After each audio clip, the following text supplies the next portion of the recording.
ስሜ ፈቲያ መሐመድ ሁሴን ይባላል። ግቢው ፈቲያ እርሻ ተብሎ ነው የሚጠራው። በልጅነቴ አረብ ሀገር ተድሬ የሄድኩ ሰው ነበርኩ። የአረብ ዘር ነው ያገባሁትና እቺ ከዛ ከረሀብተኛ ሀገር ነው የመጣችው ይሉኝ ነበር ሰዎቹ። እኔ ደግሞ ማቀው በማር በቅቤ ማደጌን ነው። ረሀብን አይቼ አላቅም። ገንዘብ እንደሚያስፈልገኝና ከነሱ የበለጠ መስራት እንደምችል ተገነዘብኩ። በሆነ አጋጣሚ የማገኘውን ብር ማጠራቀም ጀመርኩ። አላማዬ አገሬ ተመልሼ ግብርና ሰርቼ አገሬ ምን አይነት አረንጓዴና የሰጧትን የምታበቅልና ረሀብተኛ እንዳልሆነች ለነዚሁ ላማቾቼ አሳያለሁ ብዬ አላማ አደረኩ። ወደ 30 ሚሊዮን ብር በእጄ ላይ ሲገባ ኢትዮጵያ አምባሲ ሄድኩ። እዛ አቶ ተክሌ የሚባሉ አምባሳደር ነበሩ። አገሬ ሂጄ ማልማት ፈልጋለሁ በሚለው ተደሰቱ።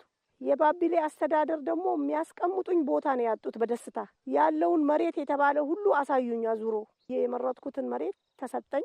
ሚኒሻ ተሰጠኝ። ሰራተኛ አካባቢ ሰው ቀጠርኩ። ስራዬን ጀመርኩ። በ2002 ነው የጀመርኩት ስራ። 54 ሄክታር በሙሉ ተክዬበታለሁ። 30,000 ባባዬ፣ 5,000 ማንጎ፣ 5,000 የብርቱካን ዛፍ ተክያለሁ። ወደ 500 ዘይቱና ተክያለሁ። ወደ 200 ቡና ተክያለሁ። ያው አንበጣ የመጣ ጊዜ አበላሽቶ ነው እንጂ 2,000 ነበር ቡናው። አሁን ደግሞ የተጣመረ ግብርና አለ አብዬኛ ልጅ ደግሞ ከብት ማርባት፣ አሳ ማርባት አለብሽ፣ ወደ ፋብሪካ መቀየር አለብሽ የሚለው መጣና አሁን ወደዛ እየተንደፋደፍኩ ነው። ከብቶቹን ኦልሬዲ ዘመናዊ ቤት ሰርቼ እያረባሁ። እያንዳንዱ የማንጎና ብርቱካን ስርም ቡና ለመትከል እንትን አለኝ፣ ጥላ ስለሚፈልግ። እኔ የውሃ ቴክኖሎጂ ከሱዳን ነው ያመጣኋቸው። ፒን ካርድ ተሰጥቷቸው በዶላር እየከፈልኳቸው የኔን ውሃ ሲያወጡ 50 ጎረምሳዎች ሰብስቤ ውሃውን እንዲማሩ አደረኩ እየከፈልኳቸው።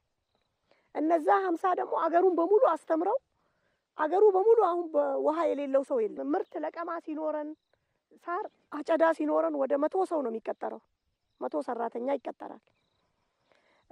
ግን በቋሚነት አሁን 40 ሰራተኞች ቋሚ ናቸው፣ የትም የማይሄዱ በፍቅር የሚሰሩ እዚህ ሂዱ ብላቸውም የማይሄዱ። እያንዳንዱ የራሱ መኖሪያ ቤት ያለው ልጆቹን ወልዶ ልጆች 4 ያለው 5 ያለው አሉ፣ እዚሁ ይኖራሉ።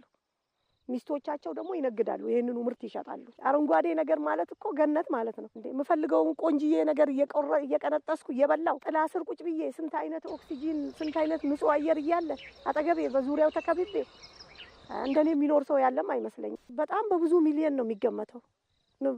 እንደ ንብረት ሲገመት 500 ሚሊዮን ምናምን ነው። በቃ በጣም ብዙ ነው አሁን ሲግምቱ ማለት ነው።